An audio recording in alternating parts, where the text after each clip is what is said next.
সমস্ত ভুল ত্রুটিগুলো মাফ করে দিন। আল্লাহ তার কবরকে আপনি জান্নাতুল ফেরদৌসের টুকরা বানিয়ে দিন। আল্লাহ বিএনপির দেশনেত্রী বেগম খালেদা জিয়া অসুস্থ আছেন, আল্লাহ আপনি ওনাকে পরিপূর্ণ সুস্থ দান করে দেন।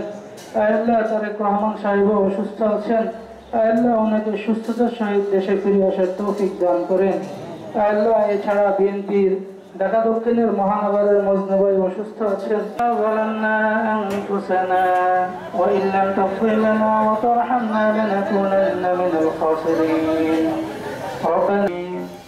برحمتك يا أرحم الراحمين.